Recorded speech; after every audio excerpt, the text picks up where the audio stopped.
What's your level of concern for Team USA after they dropped their Olympic opener to France?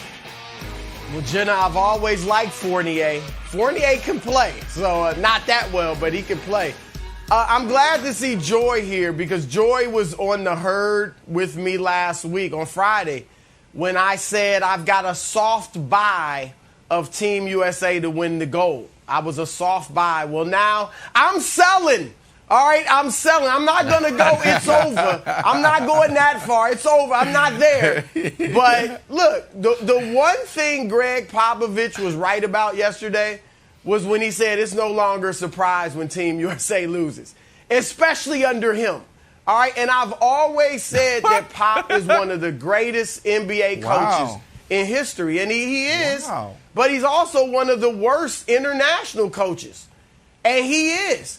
Team USA is 11-6 now under Greg Popovich. They're 6-3 under Pop in games that matter. And think about this, guys. In every single one of those games, he has had the most talent. And it's not even debatable.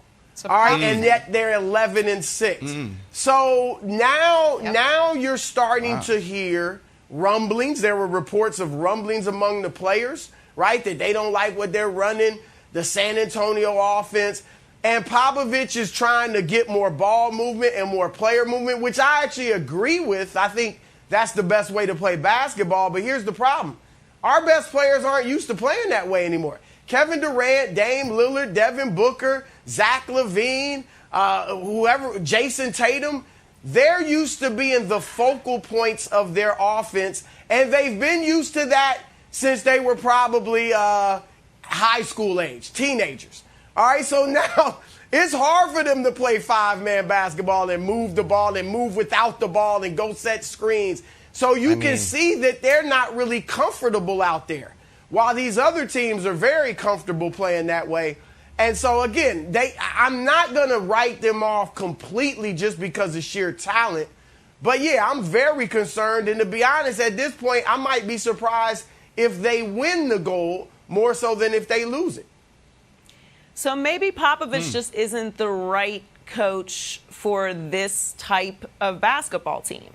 But the issue is, here we are. So you got to figure it out. And Popovich is not the most flexible guy. Over the past few years, we've seen that become more and more evident. That style of basketball would work with this collection of talent, but they need a lot of time together to implement these concepts and that style when, as you mentioned, Chris, that's not how they're used to playing. So something's got to give here, and it's got to give fast, or they're not going to win a medal. So there's a lot of elements here. They haven't all been together. Booker, Middleton, and Holiday just got there. Other than KD and Draymond's, everyone else is their first Olympics, including Popovich. Right. So there's a lot of things that have to come together really fast. Popovich isn't flexible. They're not going to have the time to get the continuity to play the type of basketball that he wants this team to play.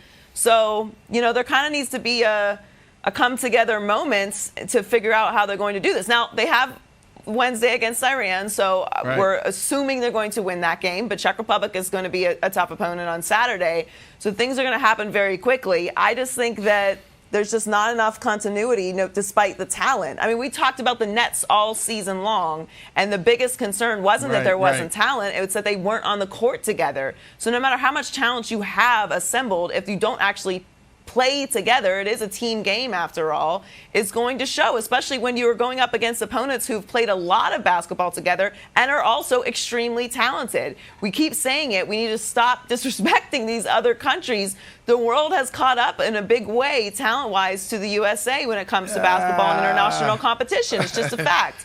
I'm still hopeful. I'm gonna hold on to hope. I'm not completely selling yet, but I do think there's a lot to be concerned about. Joy, I'm concerned, but I'm also torn. I'm torn because basketball is one of those sports where you can put the best guys on one team and then you can put another group on the other side that's been doing it for a long time together, and the better guys win. So what is the problem here? Like, it's hard for me because I remember Kobe's comments back in 2019, the FIBA tournament, and he said, look, guys, don't be surprised the rest of the world caught up. You hear Greg Popovich after loss after loss after loss continue to say the same thing. Don't be surprised. Be disappointed, but not surprised. But at the end of the day, we have the better players. We have Kevin Durant. Kevin Durant can average 40 points if he wanted to.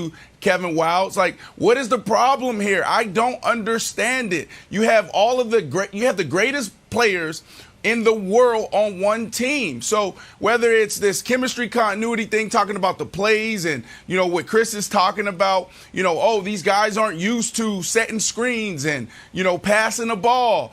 I don't understand what the holdup is here. Greg Popovich needs to humble himself, and Greg Popovich needs to say, guys, just here's the basketball. Go get it done. Like, we see it every offseason in Vegas. We see it in New York at the Summit when you see the pickup games where you see Kevin Durant playing with James Harden and Carmelo Anthony, LeBron James, and you see these classic games, these classic runs. And now all of a sudden we're on the biggest stage and we can't get the same energy. Please. So, look, yes, I'm concerned, but at the end of the day, go ahead. I'm concerned, but at the end of the day, I'm torn because we have the greatest players. I get it, but like you keep talking about the Chris Brinkley's run there where everyone looks great. J. Cole plays in those runs. Like, I get exactly it, what I'm but that's talking not about. the level.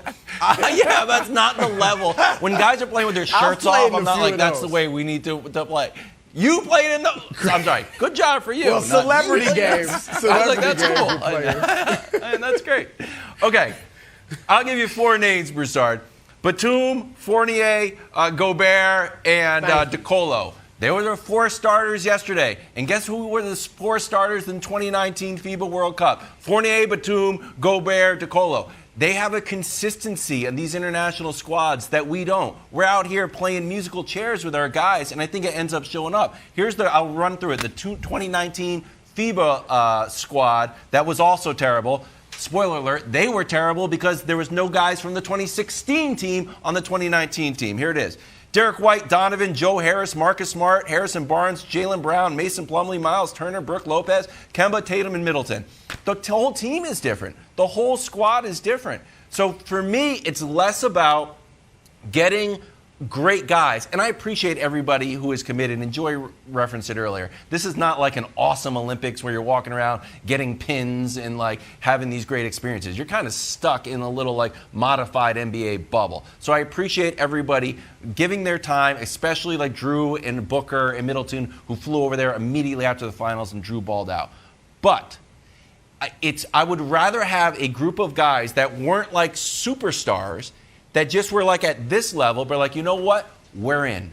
Just like Evan Fournier is not a superstar, but like, I'm in. I'm not missing a game for France. Like we saw the Australian team. Like Dellavedova is like, I'm in. Dova is here. So we don't have that, whether it's injuries, whether it's contract related, whether it's just wear and tear. Like, I would rather have a squad that we just had like, oh, that's our Olympic squad, and we roll with those guys versus trying to make this sort of makeshift all-star team every year and then being shocked that it doesn't work as well as a team that has been consistently playing with each other on the international stage. Well, Wilds, that wouldn't be as fun. We do want to see some of the stars, right? we don't want to just see a bunch of role players. We do want to see some of the big names. And we've proven if we get the biggest names, they can win. And look, I'm with you a little bit on the continuity and all that, but I think it's overstated. I mean, you just mentioned guys that had played together 4 years ago. For the most part, Evan Fournier's been in Orlando and Boston. Rudy Gobert's been in Utah. Batum's been all over the place. Charlotte, the Clippers. Like, DeColo's somewhere playing overseas. But my point is, I think it's the way they grew up playing. They grew up playing a certain way so they can understand when they do come together, they can remember how to play that way. Because let's face it, all these places I mentioned that they're at, they've got different roles. It's not like they got together this for the team, France, and all of a sudden it was like, okay, Evan, you're our superstar. They have different roles when they play with their NBA teams, and then they come together and they know how to play. Listen. And I got to say this, too. Can I say, and I'm with Brandon, I think, is going to agree with me on this. I'm tired of hearing that the world is caught up. Now, the world, yes, the entire globe has obviously caught up because the best players in the world, many of them are international. Giannis, Embiid, Luka, right? Jokic, we could go on. But no individual country has caught up. France hasn't caught up. Greece hasn't caught up. Slovenia hasn't caught up. We should be waxing these teams. And the style of play is an issue, but I don't know if the typical NBA high pick and roll, drive and kick is going to work. I don't know. It might. But the thing is, remember, you can play a real zone in international play. So that's a problem. And so that's what Pop, I think, is struggling with. That style might not work in international play, but he might have no choice but to try it.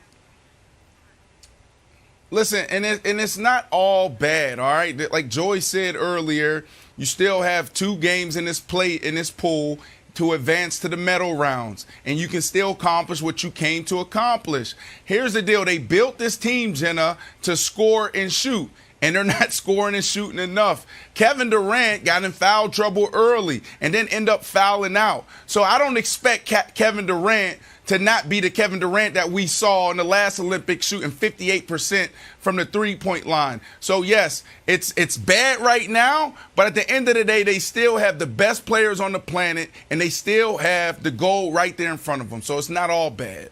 Thanks for watching. Subscribe here to get the latest from the show. Also, be sure to check out more of the best clips from First Things First, or go watch a few segments from our other shows on FS1.